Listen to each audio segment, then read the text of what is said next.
28, la frecuencia de la familia hispana. Mis amados hermanos, muy buenos días. Bienvenidos a este tiempo de estudio bíblico devocional.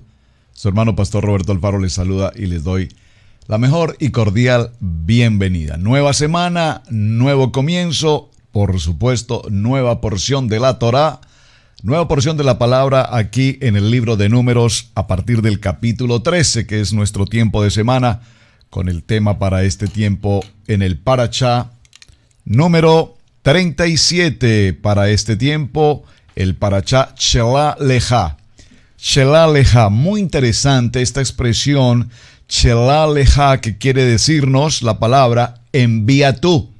Ya habíamos visto una expresión muy parecida cuando vimos el libro de Shemot, recuerda, Lel Leja, ¿la recuerda?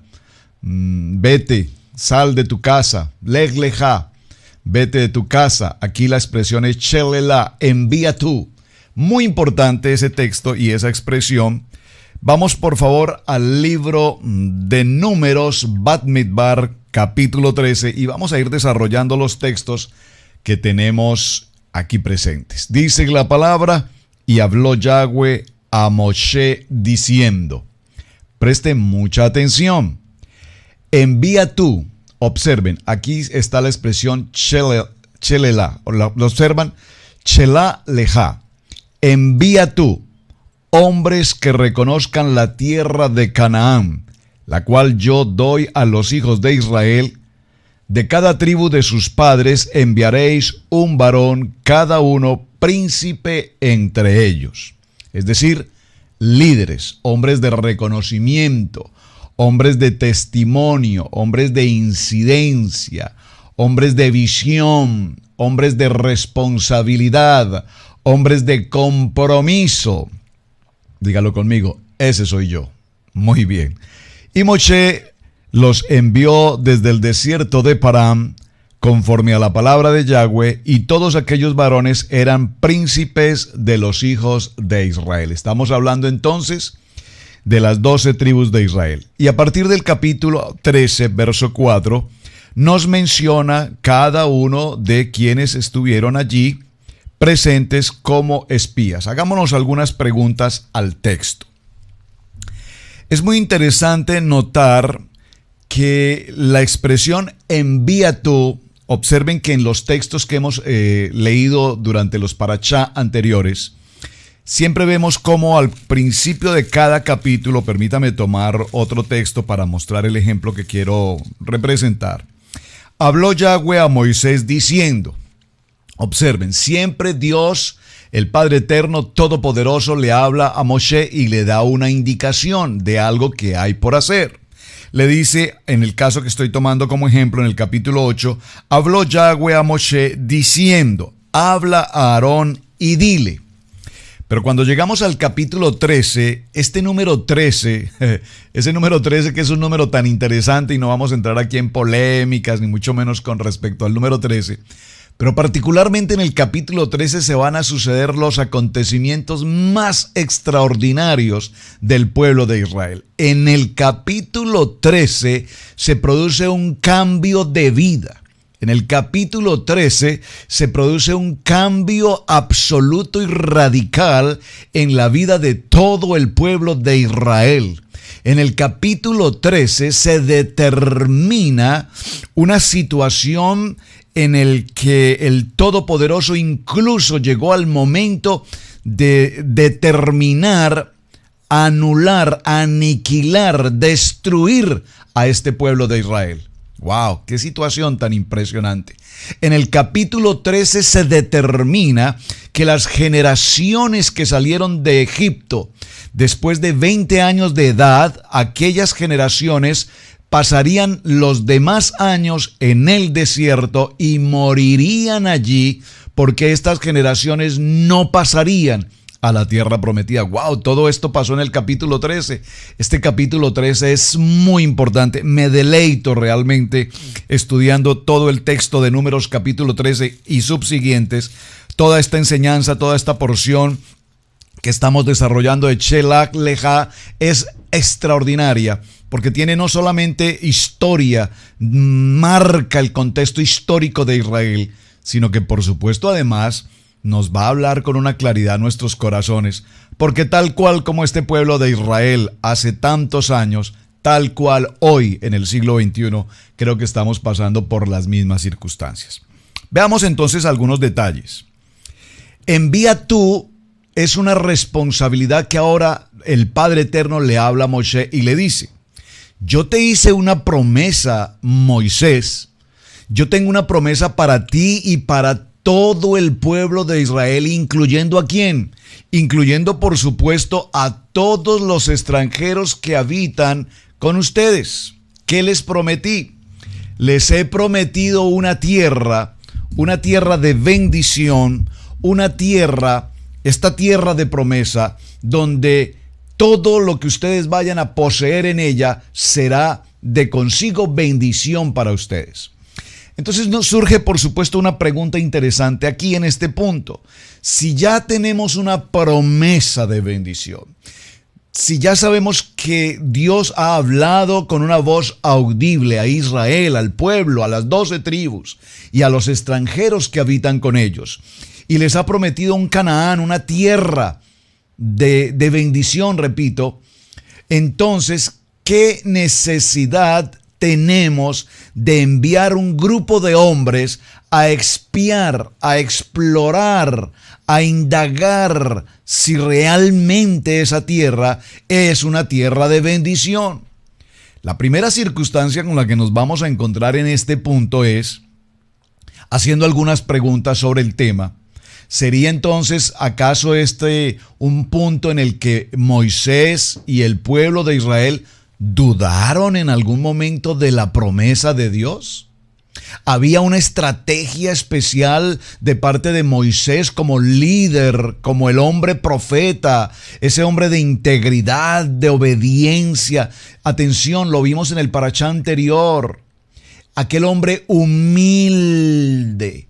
No hay otra expresión en todo el Tanaj que nos hable de la grandeza de Moisés como esta expresión que vimos justamente la semana anterior, en el parashá anterior, cuando mencionamos y precisamente en el proceso de la controversia de Miriam con Aarón y Moisés, acusándolo, reclamándole, criticándole, juzgándole, murmurando sobre su vida, cómo Yahweh interviene directamente, habla a Aarón y a Miriam y los reargulle, enviándoles un castigo muy fuerte, la lepra particularmente para Miriam. Y allí viene una expresión y dicen: porque no hay otra persona tan fiel, no tengo un siervo tan fiel, tan obediente, tan humilde como Moisés. Pero ahora en el capítulo 13 nos encontramos con que Moisés envía un número de 12 líderes, 12 príncipes hacia la tierra de Canaán a ser explorada.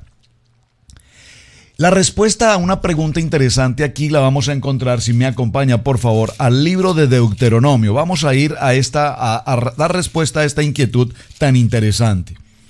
Y digo tan interesante porque cuando el Señor ha hablado a nuestros corazones, cuando nuestro Padre Eterno nos habla a nuestros corazones y nos da una promesa, ¿cuántas veces nosotros a una promesa no solamente decimos amén, sino que peor aún, en la condición de recibir la bendición, buscamos cómo reafirmar la promesa que Dios nos ha dado? Es decir, permítame hacer un ejemplo. Dios ha prometido para ti un empleo, una empresa, un proyecto, y ya lo prometió y dijo: y te voy a bendecir. Pero sin embargo, en nuestra manera de vivir y de pensar, buscamos ayudas externas, terceras personas, que nos confirmen si esa promesa que Dios nos dio es verídica o no. ¡Wow! ¡Qué delicado esto! Porque, por favor, si tú tienes que confirmar si una palabra de Dios es buena, si una palabra de Dios es real, si una palabra de Dios es verídica, si una promesa de Dios se va a cumplir, entonces perdónenme, pero estamos frente a una situación muy delicada, y es no solamente la falta de emuná, es decir, la falta de fe, sino que peor aún, estaríamos frente a una herejía. ¿Lo puedo repetir? Estaríamos frente a una herejía.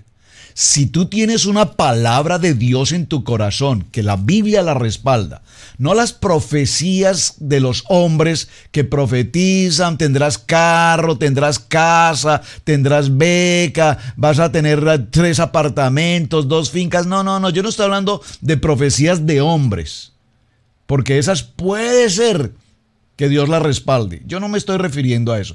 Yo me estoy refiriendo a una promesa como Josué capítulo 1, verso 8, que fue una primera palabra que Dios dio a mi vida y determinó mi vida y cambió mi vida en absoluto del mundo, de la manera de vivir. Y me dijo: a ti te digo, Roberto, esfuérzate y sé valiente, no temas ni desmayes, porque yo estaré contigo a donde quiera que vayas y todo lo que tú hagas siempre saldrá bien. Ahora, mira que te mando que te esfuerces y seas valiente. Nunca se aparte de tu boca este libro, la Torá. Nunca se aparte de tu boca este libro de la Torá, sino que de día y de noche meditarás en él. Y entonces yo haré prosperar tu camino.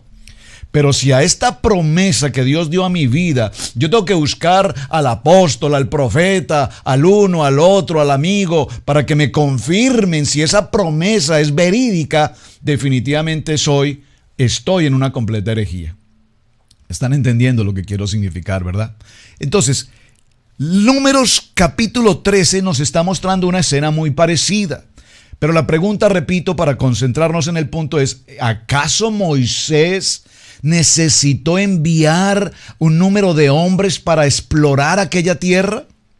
Podríamos encontrar respuestas alternativas. Una de ellas que me parece interesante es: bueno, no creo que hayan dudado de la promesa en cuanto a la palabra que Dios había dado, pero posiblemente lo que Moisés pretendía era buscar o establecer rutas de acceso a esa tierra prometida. Y eso lo vamos a ver un poco adelante. Pero para que aclaremos la duda con respecto a la posición de Moisés al enviar, vemos cómo en el capítulo 1, verso 22 del libro de Deuteronomio, libro de Devarim, Deuteronomio, encontraremos la respuesta a esta pregunta. El libro de Deuteronomio en el capítulo 1, verso 19 en adelante nos habla también de la misión de los 2 espías.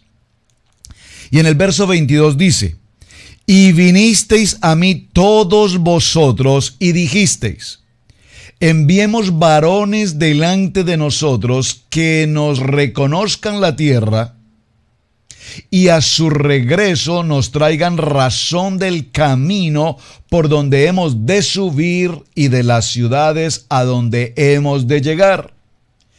Y el dicho me pareció bien y tomé 12 varones de entre vosotros, un varón por cada tribu.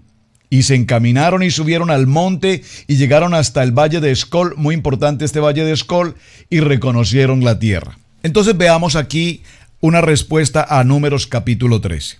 Vamos a repetir el texto, estoy apenas en el verso 1, tenemos la semana mediante para hacer todo esto, así es que vamos despacio pero con buena letra.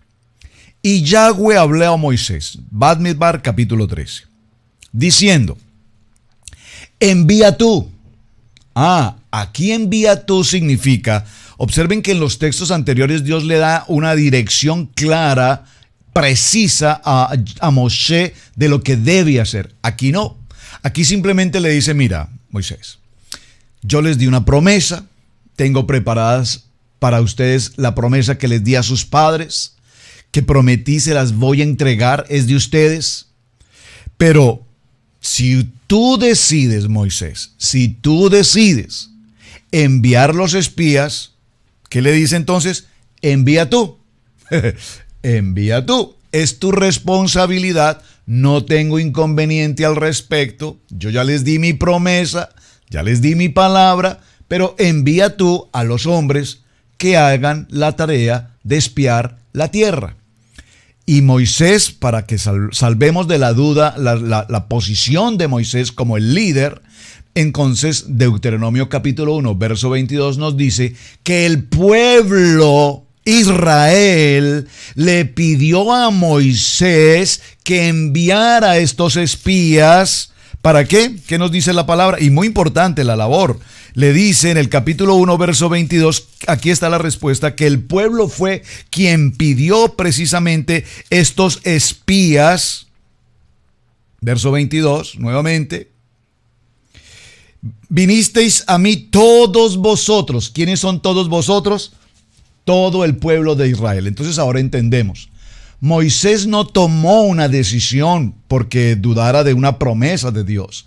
Moisés tomó una decisión a consecuencia de una petición del pueblo, de todo Israel, quienes pidieron, clamaron, y voy a decirlo con una palabra un poco más fuerte, exigieron a Moisés que se debía enviar espías para que exploraran las rutas, por dónde debían entrar, en qué dirección, cómo era esta tierra, cuáles eran las circunstancias.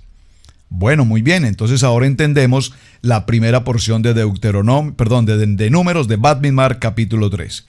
Envía tú hombres que reconozcan la tierra de Canaán, la cual yo doy a los hijos de Israel. Ahora, importante también aquí, de cada uno de las 12 tribus escogerás príncipes de entre ellos.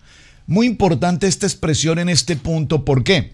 Porque si no es porque Moisés toma la decisión de enfrentar esta situación, es decir, si Moisés no asume la responsabilidad que el pueblo había exigido de enviar los espías, definitivamente todo saldría de control. ¿Por qué?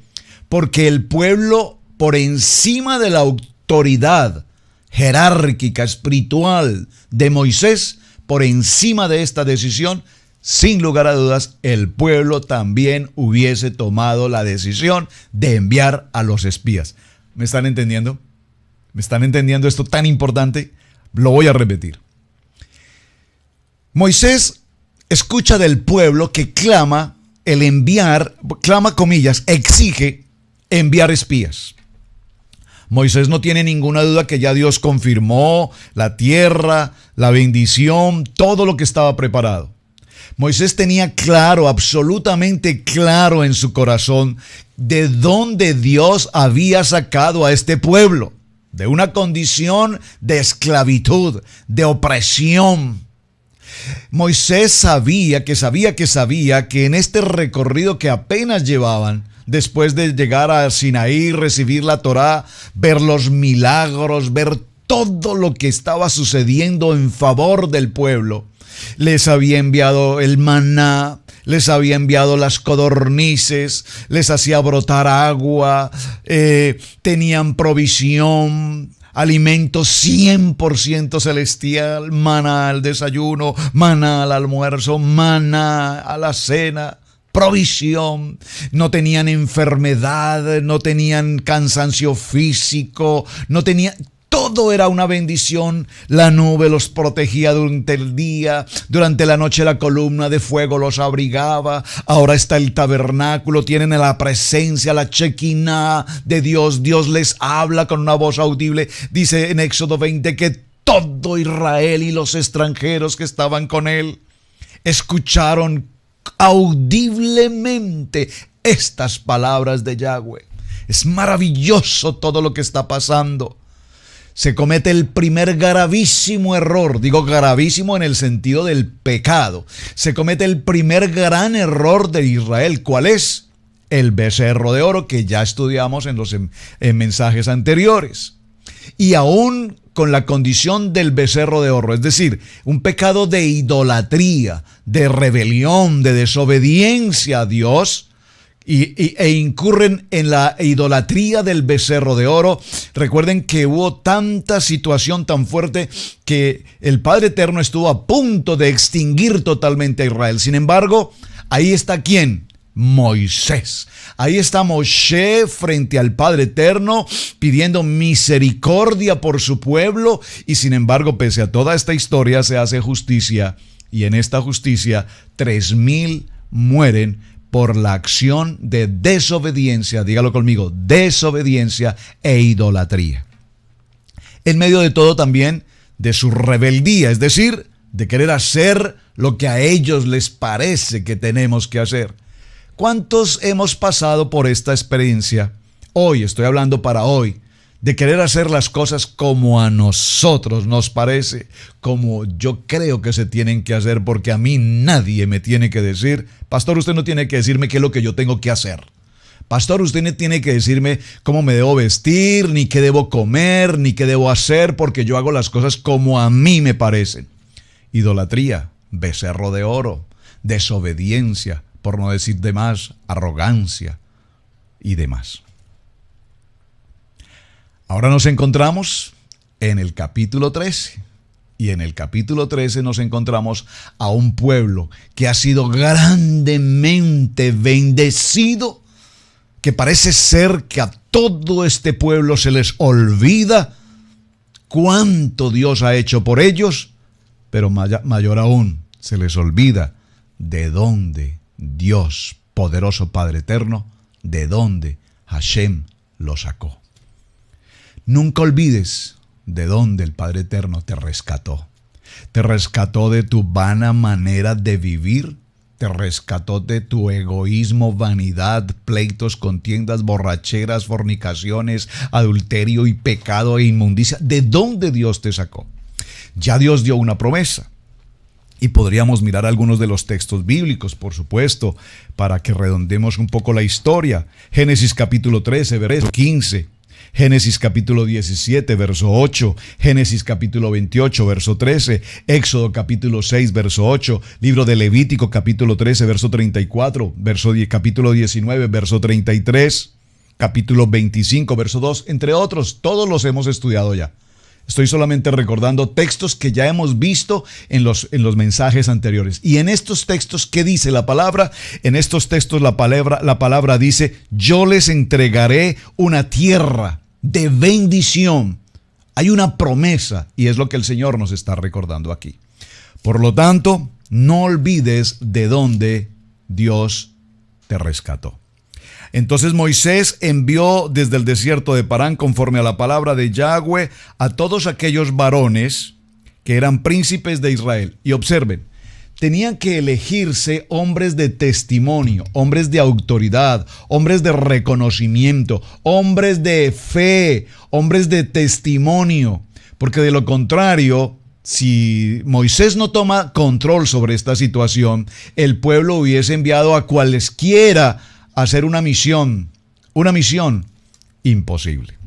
Ahora, a partir del verso 4 se mencionan cada uno de quienes fueron. Estos son sus nombres: de la tribu de Rubén, Sumua, hijo de Zacur; de la tribu de Simeón, Safat, hijo de Orí. Por favor, léalos usted con detenimiento en casa, cada uno de ellos. Pero básicamente me interesa mencionar en el verso 16, estos son los nombres de los varones que Moisés envió a reconocer la tierra. Y a Oseas, hijo de Nun. Por favor, subraye el verso 16. Muy importante que tenga usted presente este texto. Libro de Bat Mimar, capítulo 13, verso 16. Estos son los nombres de los varones que Moisés envió a reconocer la tierra. Y aparece allí, y a Oseas, hijo de Nun, le puso Moisés el nombre de Josué. Por favor, grabe esto en su corazón, porque es extremadamente importante a partir de este momento en los demás estudios de toda la Biblia. Este versículo es fundamental. El nombre inicial de Josué, que significa Salvador, que es una primera introducción al nombre de Yeshua. Aquí está Josué. Aparece, su nombre original es Oseas, hijo de Nun. Básicamente lo que se hizo fue agregar unas letras en el original hebreo. Y ahora es Yeshua, Josué, que representa el Salvador. Y los envió Moisés a reconocer la tierra. Por favor, observen la misión a la que ellos debían ir. Los envió pues Moisés a reconocer la tierra de Canaán, diciéndoles: subid de aquí al Neguet y subid al monte y observa la tierra como es.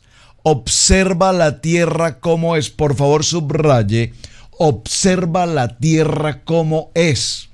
Muy importante esta frase, no la podemos pasar tan desapercibida. ¿Por qué? Porque veremos cómo, y todos seguramente, estoy seguro que ustedes han escuchado esta historia N veces, es una historia apasionante. Nos daremos cuenta que la primera labor a la que Moisés envía a estos hombres es a cumplir con una misión de explorar, verificar, establecer la tierra. La tierra, ¿es una tierra buena? ¿Qué tipo de tierra es? Ya sabemos que Dios dijo que era una tierra buena. Y dice, y subid al monte, observad la tierra como es, y el pueblo que habita. Número 1, la tierra. Número 2, la gente. Cuán importante es que cuando llegues a esa tierra, verifiques qué es esa tierra y cómo es su gente. Saben, estaba recordando en este momento, en mi país original, la tierra es negra, es de color negra. Cuando vinimos a esta nación en América, la tierra que tenemos aquí es tierra roja. ¿Qué tiene que ver eso, pastor? Pues muy interesante, porque yo nací conociendo tierra negra. Hoy en este país donde nos encontramos conozco tierra roja. ¿Y esto es importante? Sí, es importante porque la primera tarea que Moisés envía a sus espías es a que verifiquen la tierra. Y esto, repito, lo vamos a ver en el estudio posiblemente mañana. ¿Por qué es tan importante la misión de reconocer la tierra? La tierra, pastor, ¿por qué se detiene tanto en este punto? Porque esto es muy importante. No quiero que lo pasemos desapercibido. Muchas veces lo hemos pasado desapercibido y necesitamos entender qué nos quiere mostrar Dios aquí con respecto a la tierra. Número 1, la tierra. Número 2, los habitantes. ¿Quién es la gente? ¿Cómo es esa gente? ¿Cómo son los habitantes de esa tierra? Porque allí seguramente se va a encontrar con un sinnúmero de gentes, de culturas, posiblemente de circunstancias, de formas de vivir, de formas de alimentarse, formas de vestir, formas de hablar, maneras de actuar, actitud, comportamiento, vida social, vida política, vida económica. Yo necesitamos saber como pueblo de Israel cómo es esa gente. Son gente religiosa, son gente pagana, son gente idolátrica, son gente guerrera, son gente de miseria, son gente productiva, son empresarios. ¿Qué tipo de gente es la que hay en aquella tierra? Vean entonces cuál importante. Pregunta el Señor, le dice, vamos y quiero que verifiquen esa gente porque quiero saber si son fuertes o débiles, si son pocos o son gran número de ellos. Esa es una misión. Aquí el Señor Moshe empieza a entregar una misión a estos 12. Verificar la tierra, muy importante. Verificar la gente, verificar si son numerosos, son pocos, si son fuertes, si son débiles, si son personas productivas o si son personas miserables. Necesitamos identificar la gente. Verso 19. ¿Cómo es la tierra habitada? ¿Cómo es esa tierra habitada? ¿Es una tierra urbanística? ¿Es una tierra de construcción? ¿Qué tipo de construcciones son? ¿Cómo son sus entradas? ¿Cómo son sus salidas? ¿Cuál es el tipo de vida de esas ciudades? Muy interesante. Si es buena o mala. ¿Cómo son las ciudades habitadas? ¿Cómo son las ciudades habitadas? Son ciudades habitadas limpias, son ciudades habitadas sucias, son ciudades habitadas peligrosas. ¿Cómo son estas ciudades? ¿Saben? Esto es tan interesante, hermanos, porque para muchos de los emigrantes que me escuchan a esta hora saben, cuando venimos a un país o vamos a un país extranjero que no es nuestra propia tierra, todas estas preguntas que Moisés envía a estos discípulos son preguntas que tenemos que hacer. Saben, muchas gentes llegan, en el caso particular nuestro, los Estados Unidos en América, y han escuchado en sus países New York, Miami, Las Vegas, Chicago, y tal vez algunas personas vienen hacia este país con la intención de permanecer y llegan a ciertos lugares porque han oído, son nombres conocidos, son nombres de Hollywood, son películas conocidas, pero no conocen las ciudades, no conocen los habitantes, no conocen su cultura, no conocen sus reglas, no conocen su estilo de vida. Y cuántos millones de hispanoamericanos, latinoamericanos, si prefiere decirlo así, han viajado hacia los Estados Unidos y han llegado a tierras tan desconocidas, con gente tan desconocida y con culturas tan desconocidas que terminaron asimilándose a esas condiciones de vida, y hoy para muchos de ellos sus vidas son una completa fracaso. Nunca jamás pensaron llegar a tierras y habituarse a vivir vidas tan absolutamente fuera del sentido. Y tal vez si hay algo en lo que particularmente nosotros como familia ministerial y para la gloria de mi Padre Eterno hemos procurado hacer es precisamente eso, saber a qué tierra llegamos, a qué lugar llegamos. Sabemos con claridad dónde estamos ubicados justamente hoy. Hace 18 años sabemos la cultura de esta zona, conocemos las gentes de esta zona, conocemos su idiosincrasia, estamos rodeados de gente, si puedo decirlo de alguna manera, gente especial, gente buena, gente agradable, gente amable, gente productiva, gente respetuosa.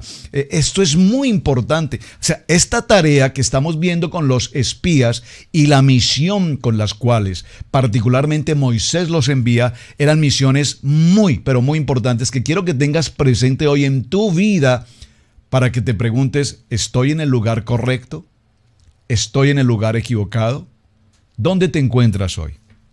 Verso 20. ¿Cómo es el terreno? ¿Es un terreno fértil? ¿Es un terreno estéril? Es decir, hay fuentes de agua, hay fuentes de provisión en aquella tierra. Si hay árboles, miren, si hay árboles, si no hay árboles, si son zonas vegetales, si son zonas agrícolas, si son zonas desérticas. Dice, si hay esforzaos, dice la palabra, verso 20, y esforzaos y tomad del fruto del país, y era el tiempo de las primicias de uvas. Muy importante, era el tiempo de las primicias de uvas. Y ellos subieron y reconocieron la tierra desde el desierto de Sin. Aquí hay una primera respuesta extremadamente importante. Desde el desierto de Sin hasta Rehob, entrando en Amat. Preste mucha atención a ese verso. Verso 22. Y subieron al Negev y vinieron hasta Hebrón. Y allí estaban Aimán, Sesaí y Talmai, hijos de Anac. Por favor, subraye. ¿Qué tal si dejamos una tarea ya para terminar? ¿Por qué es tan importante que el pueblo de Israel entró por el costado sur? ¿Qué representa el costado sur? Usted lo va a leer, aquí lo estamos leyendo en el capítulo 13, verso 21 y 22. Entraron por la zona sur, por el costado sur. Se encontraron, ¿a quién? Entraron de Sin hasta Rehob, entrando a Amat, subieron al Negev y vinieron hasta Hebrón. Y allí estaban Aimán, allí estaba Sesaí y Talmid, hijos de Anac. Hebrón fue edificada 7 años antes en Zoán, en Egipto. ¿Quién es Anac? Es nuestra tarea para el día de mañana. Vamos a dejarlo en este punto. ¿Por qué estos hombres, cuando entraron por esta dirección, se encuentran nada más ni nada menos que con los hijos de Anac? Ven que no podemos pasar la lectura simplemente mirando un texto, si no empezamos a discernir. Cada nombre que la Biblia nos entrega aquí tiene una labor importante y necesitamos establecer cuál es la importancia de cada uno de ellos. Y llegaron hasta el arroyo de Escol. Este arroyo de Escol es muy importante. Y de allí cortaron un sarmiento con un racimo de uvas, el cual trajeron 2 en un palo, y de las granadas y de los higos. Y se llamó aquel lugar el Valle de Escol, por el racimo que cortaron de allí los hijos de Israel. Muy bien, mis amados hermanos.